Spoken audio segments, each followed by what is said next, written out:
नमस्कार। सरस्वती शिक्षा समिति पाली कक्षा 10वीं विषय गणित अध्याय 5 समांतर श्रेणी।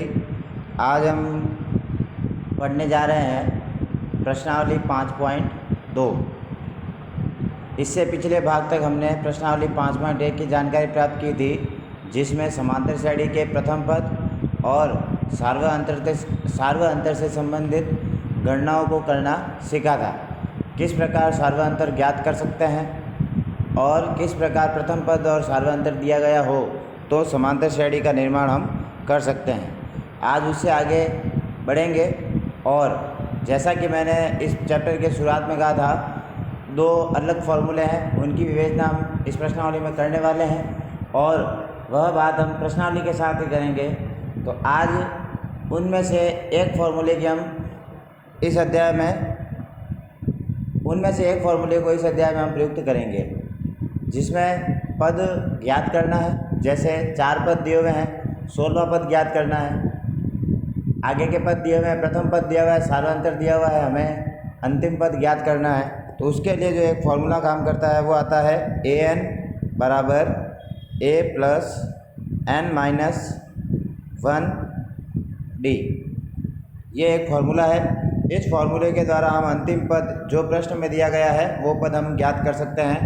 यहाँ लिखे हुए पदों में कौन कहाँ पे क्या है, तो जैसे लिखा है an, तो a तो है पद है, a जो है वो पद है। उसके बाद में n लिखा हुआ है, n जो है वो पदों की संख्या है। जैसे आपको दे दिया जाता है 7वां पद ज्ञात कीजिए, तो 7वें पद का मतलब जो n है, n की वैल्यू जो है वो 7 है।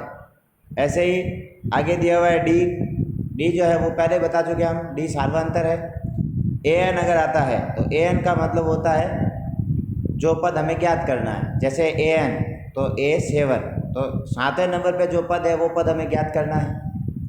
इस प्रकार इन सभी शब्दों का अर्थ है। आज हम प्रश्नावली 5.2 शुरू करने जा रहे हैं। तो देखते हैं पहला प्रश्न क्या है। प्रश्नावली 5.2, प्रश्न क्रमांक 1, ज्ञात कीजिए समांतर श्रेणी 2, 7, 12 का 10वां पद। एक समांतर श्रेणी दी हुई है जिसमें लिखा हुआ है 2, 7 और 12। ये 3 पद आपके सामने दिए हुए हैं। इसका 10वां पद हमें ज्ञात करना है।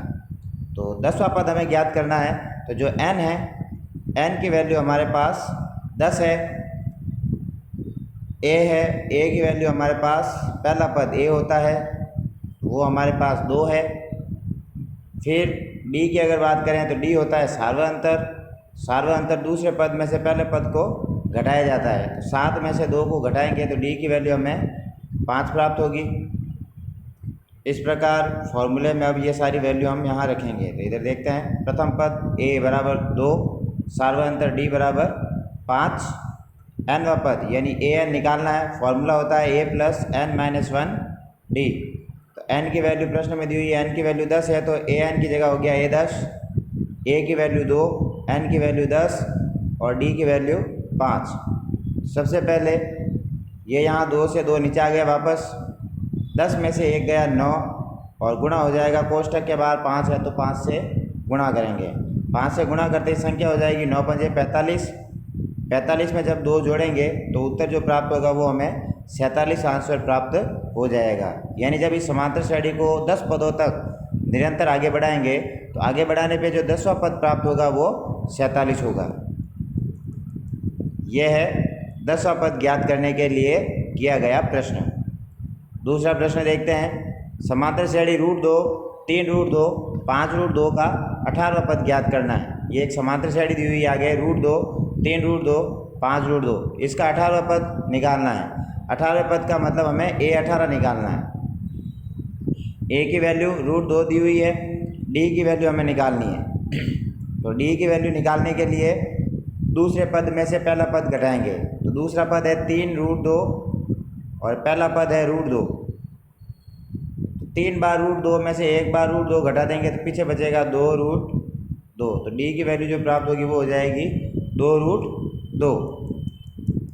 अब सूत्र में वैल्यू रखते हैं, तो an बराबर a plus n minus 1 d ए 18, ए की वैल्यू है √2, डी की एन की वैल्यू है 18 और डी की वैल्यू है 2√2। 18 में से 1 जाएगा, पीछे बचेंगे 17। 17 का 2√2 से गुणा करेंगे तो प्राप्त हो जाएगा 34√2। 34√2 में जब ये आगे 1√2 जुड़ जाएगा तो 34 और 1 35√2। तो समांतर श्रेणी का जो 18वां पद होगा वो 35√2 प्राप्त होगा। इसी प्रकार दूसरा प्रश्न लेते हैं, ज्ञात कीजिए। तरीका वही है, सिर्फ थोड़ा सा अंतर इसमें लिखा है 21, 18, 15 को जब आगे बढ़ाते हैं तो किसी पद पर -81 आएगा या नहीं, ये हमें बताना है। यानी कोई पद निकाल रहे हैं, उस पद में -81 आ सकता है या नहीं, इसकी जानकारी हमें यहाँ करनी है। तो सीधा है, हम यहाँ ये जो -81 दिया हुआ है ये पद मानना है, यानी an की वैल्यू हमें -81 कैलकुलेट करनी है। पिछले प्रश्न में n की वैल्यू हमें दी हुई थी, जैसे 7वां पद तो हम लिखते थे a7। अब यहाँ हमारे पास n की वैल्यू नहीं है तो पूरे an को हम यहाँ -81 रखेंगे। जो an कंप्लीट an की जो वैल्यू है उसको हम -81 मानते हुए चलेंगे। तो प्रथम पद प्रश्न में दिया 21 है, सार्वंतर निकालना है। दूसरे पद में से पहला पद घटाएंगे, 18 में से 21 घटाए, पीछे बचे -3। तो ये डी की वैल्यू हमारे पास -3 हो गई। अब -81 an दिया हुआ है तो हमें फॉर्मूले में वैल्यू रखनी है। फॉर्मूला है an बराबर a + n-1 d। तो an की वैल्यू -81, a की वैल्यू 21, n की वैल्यू हमारे पास नहीं है तो n-1 और d की वैल्यू -3। सबसे पहले -81 है और 21 जो है वो प्लस के अंदर है, पक्षांतरण करेंगे तो वो साइड चेंज हो जाएगी, प्लस की जगह माइनस में चले जाएंगे। तो -81 में -21 जुड़ेंगे तो प्राप्त हो जाएगा -102, n-1 -3। अब -3 इधर गुणे में है तो -3 जो है वो 102 के नीचे भाग में चले जाएंगे, यानी -102 बटा -3। तो माइनस से माइनस कट जाएगा। 102 में जब हम 3 का भाग देंगे तो प्राप्त होगा 34।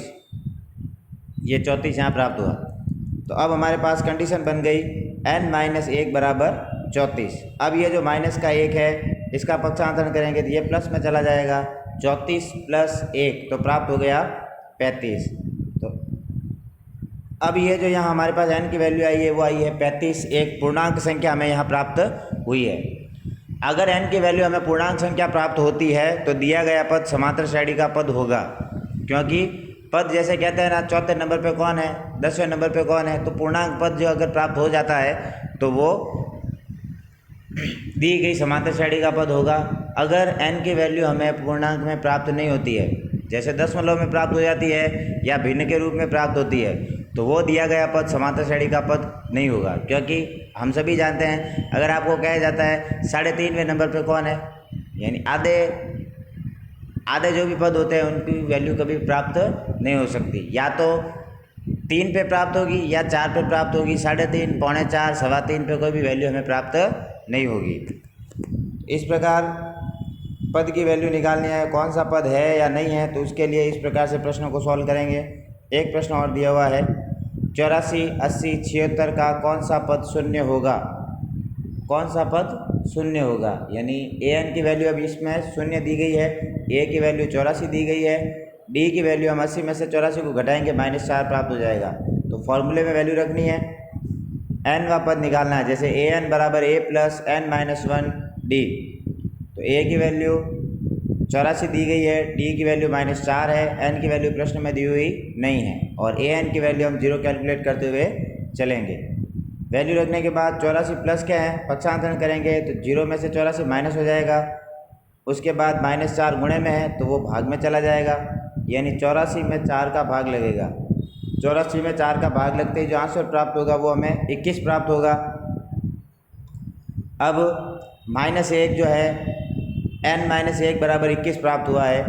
-1 का जब पक्षांतरण करेंगे, यानी n को स्वतंत्र करना है, -1 का पक्षांतरण करेंगे तो वह प्लस में चला जाएगा। तो संख्या हो जाएगी 21 + 1 बराबर 22।